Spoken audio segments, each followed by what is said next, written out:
Welcome to the Lead Every Day show. Our mission is to see a world well led. And our strategy to get there? To empower leaders like you to lead every day. So let's get to work. Welcome to the Lead Every Day show. I'm Randy Gravitt. And I'm Mark Miller. And Mark, we're going into the second half of the year. It is July, believe it or not, it's crazy. And I'm guessing there are a lot of people out there that are not too excited about the second half of the year. They're in fact, I've been talking to some people who are saying they're burned out, they're stressed out, they're maxed out. There's a lot of people that feel like they're ready to get out. Mark, and that's not good. We want to stay productive here as leaders. And so today I thought it'd be great for us to take some time and talk about this idea of burnout. Let's name it. Let's talk about it. Why does it happen? And how can we stay productive? Maybe what are some of the things that are causing us to be burned out? Maybe there's some adjustments we can make. I believe there are, and I know you'll have some thoughts on this. So I hope we talked about it a little bit last week. I know you're ready for the second half of the year, but I hope you're still fired up. Get a little family time this week, maybe grill some stuff for the 4th and fireworks. I don't know what you got going on. Probably some grandkid and pool time. It'll be a good week, I'm sure. That's what we're counting on. Yeah, looking forward to it. Yeah, that's good. All right. So virtually every leader can relate to times. I know there've been times for me where it's you go really hard and you get to this point where it's almost like you're running on fumes, so to speak. And that may be a way to talk about burnout as well. We'll have several ways to describe it today, but let's start there. When you get to that spot, why do you think that happens? What's been your experience in the past? Have you seen some of this? I'll give some examples. You can as well, but let's sort of set this up today. Where does your mind go when you hear the word? We hear all these leaders talking about being burned out. What is that? What kind of effect does that have on you? Well, you and I have talked about this a lot, really, over the last decade or more. I think we all know, as you just said, about seasons when the demands on our time, energy, and emotions will spike. And I'm not sure we can eliminate that. In fact, I don't know if we want to, because if things didn't go crazy, why would we ever need leaders? I'm not advocating crazy, but I'm just saying leaders step up when things are hard, when things are chaotic, and they help restore order, and they help get the team back on track and back on their rightful footing. So I think where I've netted out is we should anticipate seasons of stress and high demand and high energy. But as we've talked about before, it really needs to be a season and not a lifestyle. Yeah. That if it becomes our standard operating procedure to run around with our hair on fire, then something is fundamentally wrong. That if we're the chief firefighter 365 days a year, then we need to do something differently. We need to give some of our time to fire prevention, right, as opposed to firefighting. And so I think we're going to talk today about things that a leader can do to mitigate and minimize those seasons of high demand and high stress. But some jobs and some roles, just have more of that. Yeah. Now, as I look back on my career, there probably been seasons when it became a lifestyle, and I've tried to battle that on and off for a long, long time. So I've got a perspective there. But more specifically, I can think about times when the demands went sky high, and I've tried to see what lessons I could learn from those. I'll share just a quick story. This was probably 25 years ago, but it made a mark on me as a much younger leader. I'll never forget the day I had to go to my team and I said, we're going to have to start working 7 days a week. Tell your families you're not going to be home on the weekends. We're running 7 days shifts, and we're running them back to back, and you'll probably get some time off in a month. I mean, I hated it, but that's where we were. And it was actually worse than what I'm describing, because there were some of those days we didn't even get to go home, and we'd work around the clock. And I remember how it kind of broke my spirit when a guy brought an alarm clock and put it on his credenza, and he would sleep in the floor, but he didn't want to sleep too long, so he'd set his alarm clock. And I'm going, what in the world have I gotten us into here? And it was thankfully a season, but it was not a good season. And I learned a lot there. I'll just share a couple of things. You might have some follow-up questions, but it was my fault. I mean, that's the first thing I realized. I was the gatekeeper for work. And one of the things I learned is that no is sometimes the right answer. And during that episode, I don't know that I ever said no. And the requests just kept coming and coming, and they were important. At least I deemed them as such in the moment. And I think sometimes no is the right answer. I think boundaries matter. I didn't have enough boundaries in the moment. Another thing I learned is, and this I played out over the following 25 years, is there's almost always an alternative. In fact, one play that may not work universally, across all the folks listening in all organizations, but I have had times when people requests were denied. And I would say, then we have to have the money because the work has to be done. And we can't put more work on our people. So we're going to outsource it if we can't get staff to do the work. And that has worked successfully for me several times. And so as opposed to going back to the story that opened this, we just took the work and our people had to do it. But sometimes you can find other ways to get the work done. Sometimes you can defer work or delay work as opposed to having to meet the deadline that may or may not be legitimate, right? That your internal customer or your internal client or even an external client brings to you. Is a lot of these things are negotiable. And again, as a younger leader looking back, I didn't do near enough negotiation in that season. So again, there are probably others. You may have some questions, but my team never had to do that again for 25 years after that very, very demanding season.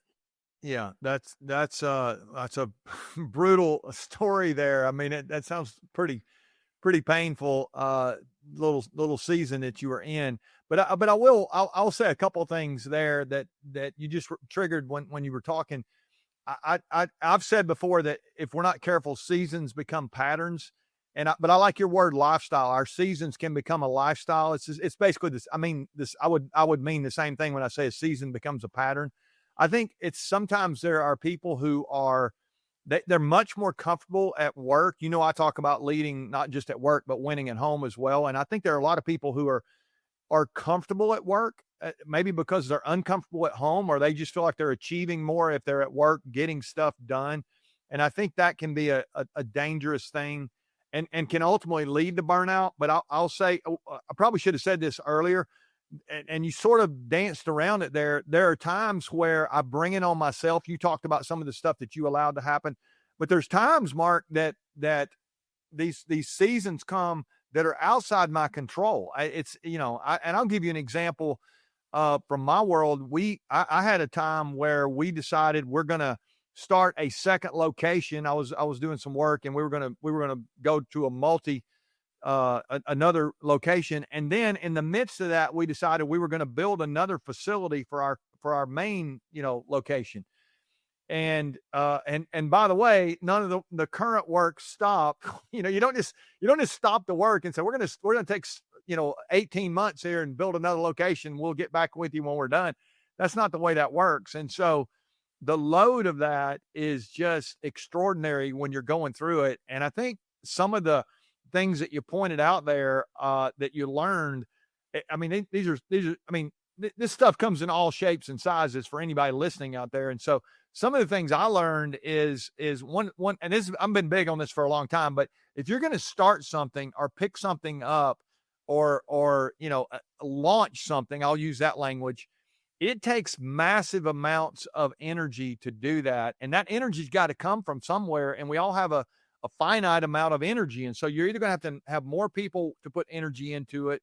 If you're going to put more energy into it yourself, you've got to the way I label it is you've got to stop something before you start something. You've got to let something go, because again, you don't get any more time here. And so I think that was, for me, a big learning was I only have so much capacity, and I would consider myself pretty high capacity, but if you're not careful, you will just be overloaded. And the longer you do that, you can only carry a load for so long. Even if I picked up something light, let's use an example here let's say we went to the weight room and I picked up a 20-pound weight. Well, I'm not real strong, but I can hold a 20-pound weight. I could do that. Or even if it was 10 pounds, at some point, if I held it for long enough, 5 hours, let's say, I mean, you're going to literally want to put that down. And that's what burnout is like. It's just, I can't hold this any longer. And you're thinking, well, it's only 10 pounds. It's no big deal. I think that the emotional side of that, we probably hadn't talked about that enough. So I would label it under what I would call, let's consider the long-term cost. Sometimes we do have to do it and there's no other option, but if we don't create some margin to be able to handle that, it's just going to be, in the long run, you end up losing your whole team. And I've seen this happen over and over again. You can have leaders who are not aware or in tune to what's going on, and then the next thing you know, all these people are carrying this load, and then they just, at some point, they tap out and say, I can't do this anymore. So I think that's all a part of this as well. And then the other thing, you mentioned this one, I think this is, to me, this is huge. I think there's times we just have to say, no, we can't do this. And that's okay. Yes. There's nothing, it's just, it is what it is. There may be somebody else that has to handle this, or we may need to do something different, or we may not need to do it. What is it that Shane, one of our guys, he says, no for now, not for later. It doesn't mean we can't do this. It just, this can't happen right now. And so we may need to have some of those conversations. So there's a lot of stuff that goes into this. I want to just acknowledge that it's going to be hard. If you start leading, you're going to have this tendency to enter these seasons that just become really heavy. And we want to make sure those don't become a lifestyle, as you said. Well, and let me mention one more thing. You alluded to it. It was one of my lessons, is that recovery matters. Yeah. When you find yourself in one of these seasons, hopefully it's not as drastic as the scenario I described, but you need to allow time to recover, and you need to be sure that your team takes time to recover. After that particular mishap that I described, I gave the team extended time off, and it was not vacation time that they had, on the books. It was time that I wanted to give them to help restore their health and emotions and spirit and body and mind. And recovery matters. So knowing that you're going to probably encounter these situations, hopefully not many of them self-inflicted, but some of them will be based on outside circumstances, things beyond your control. Once you get through it, I think recovery really, really matters. A great reminder, Mark. That's a great reminder.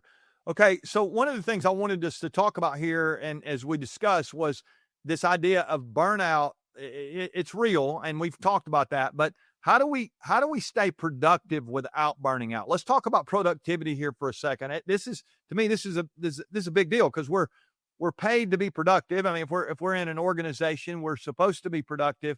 I think I've got a few more things I want to say about burnout here in a second, but I'd love to get your take here on the productive part of this. I mean, how do we stay in the fight, so to speak, when we're struggling so much? Yeah. Wow. I mean, this is a huge, huge topic, but let me start with a little bit of a disclaimer. I think in the world of knowledge workers, we're talking predominantly to leaders through this show. Productivity is it's vastly misunderstood. Cal Newport wrote a book called Slow Productivity, and he coined the phrase pseudo productivity. So if you think about when the term made its debut over 100 years ago, primarily through the work of Frederick Taylor in scientific management, it was when he made a living and basically changed the world of work forever by quantifying inputs and outputs. Now remember, this was an industrial setting, and they're making widgets and they're making cars and that's where he cut his teeth as an engineer. And he would say, I can help you be more productive. And productive was defined as producing more, whatever it is you're trying to produce, more steel or more anything. And through controlling the inputs, the methods, the pace, you could predictably, for a time, increase productivity. And the world has been caught in that trap ever since. I mean, I say it's a trap. I don't know that it was a trap then. It's a trap today because we don't produce widgets, most of us, right? We do problem solving. We do strategic planning. We do resource allocation. I mean, we do other things that we're paid to do as leaders. And it's really hard to equate that to a Taylor version of productivity. And so as Newport elaborates in his book, what organizations have done is they've embraced pseudo productivity, which in summary, and Cal does a much better job than I'm going to do right here for you, but what he basically says is organizations have been grasping for metrics to create the illusion of productivity. And they're organizations that are going to count how many emails you do and how many meetings you go to. And by the way, not just organizations, a lot of leaders, because they want to be more productive. They want to feel more productive. And they look and, well, my inbox is at 0, so I must be productive. That has nothing to do with your productivity. Or I was in 74 meetings last week. Well, congratulations. That says nothing about your productivity. The way you have to steward productivity is to figure out what are the outputs that matter. And again, in some roles, that's really hard to get your head and your hands around, but productivity is a measure of outputs that matter, outputs that add value. And a lot of those emails were junk, and a lot of those meetings were a waste of your time. So we got to be really, really careful that we understand what productivity really is, and it's role specific. Yeah, and this can be just insidious in the way it attacks us. I mean, this pseudo productivity thing that you're talking about, I agree, because what happens is we've said this, we've heard this. It's so easy to be busy. What's the old? We confuse activity with accomplishment, and all of a sudden we can be elevating this metric or that metric, and those may not even really be what we're chasing or supposed to be chasing. Just we make ourselves feel good about it, like you're saying, and that it's just at the end of the day, and I think that leads a lot of times to the burnout that we're talking about. I mean, I'll even say a couple other things about burnout. I've noticed it. I had some people through the years that have talked about being burned out, and it was a lot of times because they weren't being productive. Now, they weren't being productive sometimes because they weren't in an area of giftedness. I think it is important that we're aligned in our giftedness. So there may be people listening out there who are not being productive and not in their sweet spot, so to speak, and that's causing them to feel burnout.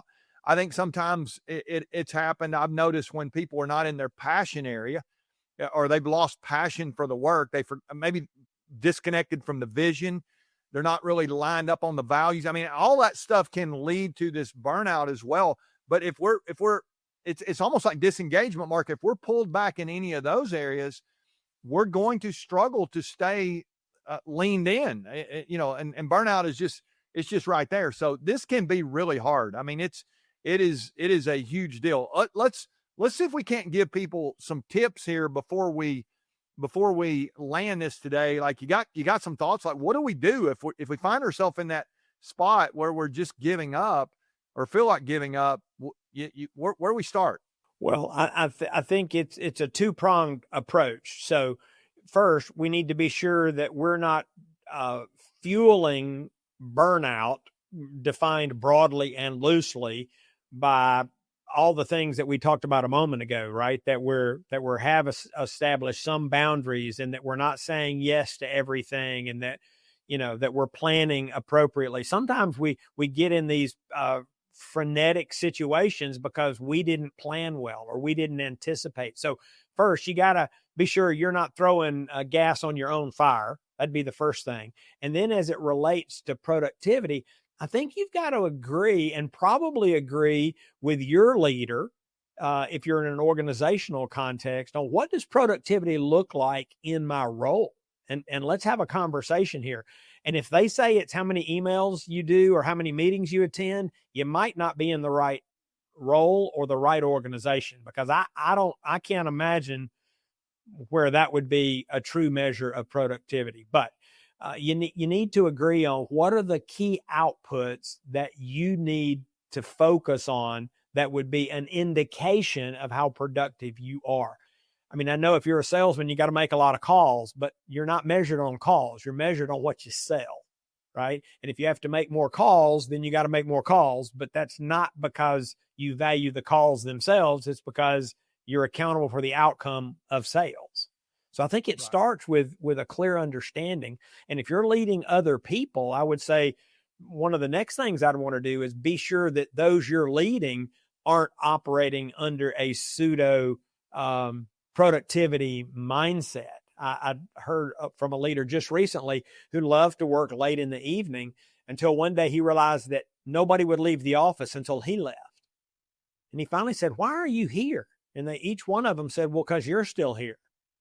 So they weren't going home because he wanted to work late in the evenings, right? So help them understand what productivity looks like and what it's not. I think that's a crucial next step. And that's a pretty good foundation. If you know what productivity is and you help those around you, you'll probably move the ball way down the field. Yeah, that's great. I would say also to be vigilant. It's no, well, nobody ever sets out to do the wrong things well. I mean, it's like we find ourselves in these places that we never intended to go, and I think we've got to work on this. We've got to be vigilant here. I always told my kids when they're growing up, the longer you stay on the wrong road, the further you get from where you want to be. And I think there's so many people who don't want to be burned out. They really don't want to feel the way they feel, and yet they're not doing anything to take care of that. And so go back and think through, like, do you really still believe in the vision? Like, what are you doing here? And are you locked in on that? And even go back to your purpose idea, the idea of my purpose. What's my why here? And if I really can connect those dots back and stay locked into it, and I'm aligned with my giftedness, I've never had anybody come to me, Mark, and say, I just feel like I'm way too productive and I feel burned out. I mean, it's like at the end of the day, when we are productive, there's so many times I've had to make people go home. And I think productivity can be addictive, which is not a good thing, but there's just so much nuance into this conversation. We've got to be careful here as leaders. We got to pay attention to that. And the example of the guy that you talked about working late at night, that may be great for him, but if it's burning the rest of the team out and he's losing them, that lack of awareness can be a part of that. And so I think we've got to be vigilant here to pay attention to what's really going on. How are people doing? Have check-ins, have conversations about all these things. So important that we do that. And then I would say, let's think about the importance of being consistent, because I can hear this maybe today and go, oh, I need to make some adjustments here, and go make those adjustments. And then 3 weeks later, we're back in the same pattern you talked about, or lifestyle that you talked about earlier. It's just going to always be this way unless we really make some change in the way we think about it. And so I think it's important for us to be consistent and to model what other people should follow. And we're willing to do the hard work, but at some point we've got to be able to let go and say no and those things as well. And so I think there's a lot here that we can glean from this conversation. And let me also kind of go back to something I said earlier when we were in that season of crazy that I described. Boundaries matter.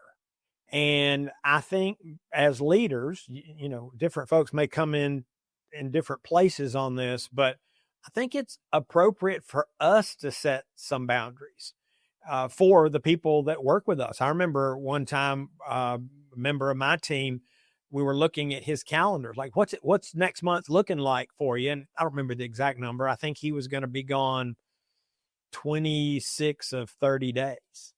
And I said, that's not going to work. And he said, what do you mean? And I said, you got to cancel something. It's like, cause I got the long view in mind. If this guy's going to travel 26 days a month, he's on the path to burnout and he may not even realize it. And I said, you're going to have to cancel something or I'll have to cancel something for you. You can't do that. I said, I want you to love this job and be doing it well decades from now. And this is not the right path. So when I talk about boundaries, I think I would say that's boundaries for us and it's boundaries for people around us. There are things that we do and things we don't do. In fact, at Chick-fil-A, I don't know if this is true today. At one point, we had a target travel date for our field staff. And he said, this is the amount of days you need to be thinking about being in the field. You say, well, why would you do that? Just for the same reason I just said, is like, we're trying to help people, set people up for success over the long haul. And so sometimes you can set boundaries for yourself and sometimes you can set boundaries for your team or your organization. I like that. Reminder there, you're talking about travel. This is just a part of self-awareness, but I know for me, I have a certain number of days that if I'm gone more than that in a year, now you could say, well, can you do them all up front? And this probably is not going to remain true. If I did all, let's just say I can be gone 100 days a year, which sounds like a lot if you did them all at one time, but if you spread them out, it may not be as many, or maybe it's 50 days a year, pick your number. But here's what I've noticed. If I go over my number that I have, that I think about myself, I don't always, but I'm going to be more likely to be frustrated, irritated. I may get sick easier. I mean, there's just things that will happen. And that comes with experience from, being an old guy and knowing stuff, but knowing how I am after years. But I think if we don't have these conversations and know about that, and even go back to what you said earlier about having times to recover, when we deplete, if we just carry the weights everywhere we go and expect to not be exhausted, worn out, burned out, stressed out, all that, at some point we just have limits and we cannot expect to carry that load if we're going to do it. And the goal really is not to be fast for a few miles. The goal is to cross the finish line. And that would be another fascinating conversation as well here. But I think it's sad when we see so many leaders burning out and dropping out of the race, and it just they forfeit their influence, their legacy, the all that stuff. It's tragic. All right, you got a final word for today? I mean, burnout, productivity. Where you want to land it? Well, I'm writing the front of the line that as leaders, we're stewards and we need to be as productive as possible, understanding our limits and maintaining the long view. It's kind of what we just talked about for the last half hour. It's like, yes, productivity matters, but you want to stay in the game for as long as you possibly can because you're adding value. You're making the world a better place. So don't flame out. Just burn brightly for decades. And I think you'll be happy with the results. Yeah, that's good. We'll leave it there. All right. Keep sharing the content with your friends and family. Hope you will continue to lead well, teach this stuff, model this stuff, celebrate it when it's done the right way. And when it's not, call it out and let's make sure that we get back on the track so we can stay productive. It is the middle of the year here. Maybe it is time for some halftime adjustments as it relates to your schedule, your team, any of that kind of stuff. I hope you'll do that. Take the initiative. Let's make sure that we lead well. Remember, the best leaders lead every day.